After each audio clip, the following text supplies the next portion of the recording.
Getting ready to put the intake on now, and I wanted to point out these are the oil drain backs in the four corners here. So the oil that's under the valve covers here drains back on this hole that's drilled on an angle here, so it travels down here.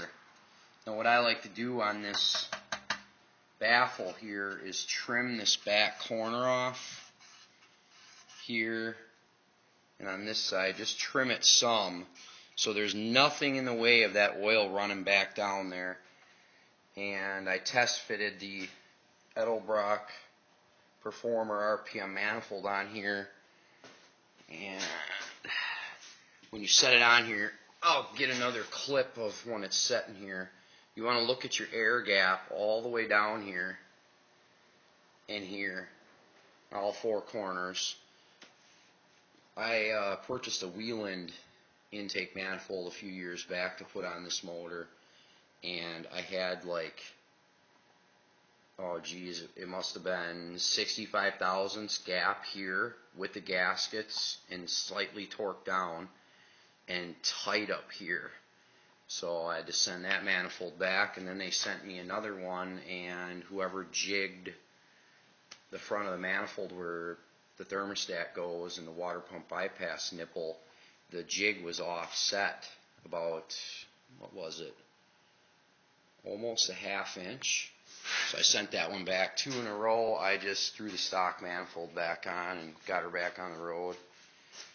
Yeah, just kind of prepping right now. I'd like to get some paint on this thing before I go and bolt that manifold on, so I'm kind of got my little trinket section going over there of other things. Well, that's what I'm doing now, is just painting little trinkets, little bolts, washers, bolt. Going for painting whole block, this cast color, leave the oil pan gloss black, and I still haven't decided what I'm doing with the heads. They were black, with the high temp paint. For some reason, I don't know if the cast is too porous, but it rusts through, it bleeds through. So I know originally I had painted these heads way back when I first put this motor together with brush paint black, and that seemed to have held up fairly decent. Alright, engine's coming together now. Harmonic, fuel pump's on. Sprayed the block all cast iron color. Intake fit beautifully.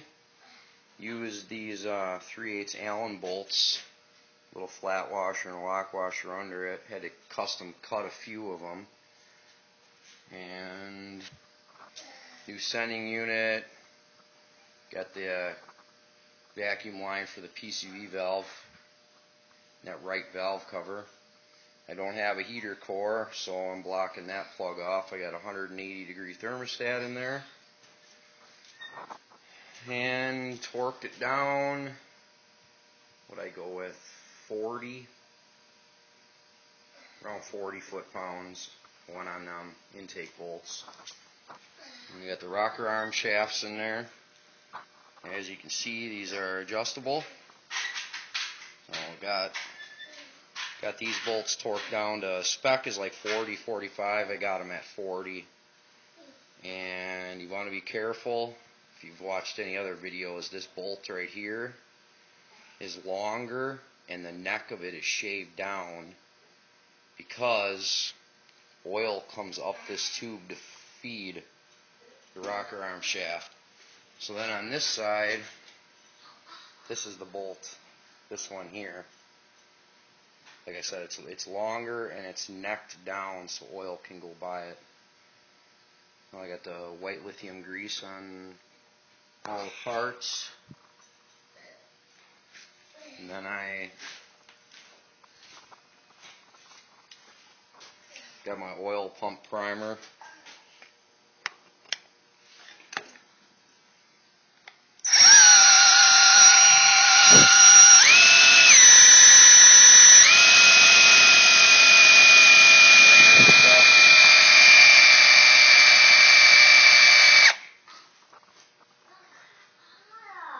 See, oil's flowing out everywhere.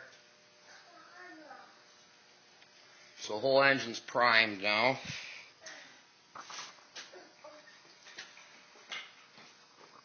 So all I got left to do here, well, water pump needs to go on. And I got to get these rocker arms adjusted before I do that. But I want to get the distributor in and set to number 1. Because I'm at TDC right now. Get the distributor in there and clamp down before I start rotating the motor over to set these rocker arms. Okie dokie. Almost ready to bolt the valve covers down. Set the valve lash to 22 thousandths. Intake and exhaust valves, same. I think the book calls for 25 thousandths hot, but I know that's why I went with 22, just to tighten it up a smidge more. And yeah, worked late last night on her, so I ran out of Brujas, my PBRs. Got a bunch of the accessories on, not putting the plug wires cap on yet. But something I wanted to point out was when I drilled and tapped these pipe plugs for these oil galleries on the back, that one, them 3, they stick out of the block now that little tiny bit, which will hit the tin plate. So I had about, 2 or 3 of these other ones that already had them, them 4 holes drilled in it. So I just, instead of drilling them, which you can do, but it was easier just to grab another one. So pretty much ready to pull her off the stand, get the flywheel on it, get the car in the garage here, and close the doors and start cranking the heat back up.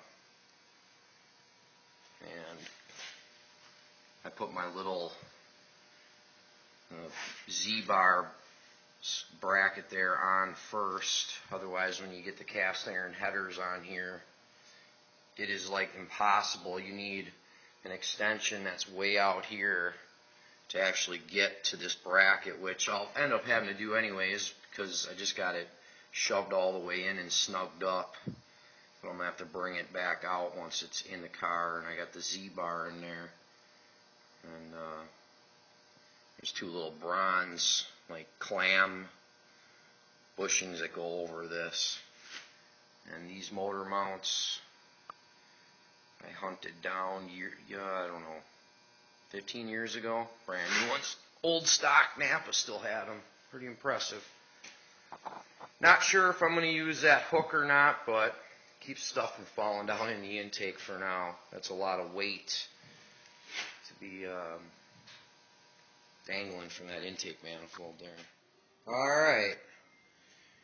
This is the finish installed product. There's a little bit of detailing here and there, but the old girl runs excellent. Got about 75, 80 psi cold oil pressure, and then floats around 35, 40 hot. So that's pretty good for a stock oil pump.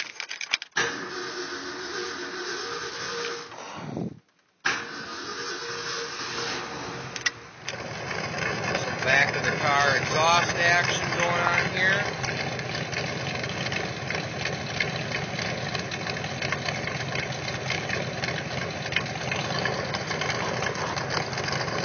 Sounds good. Definitely hear them mechanical valve trains singing away there. That's for sure.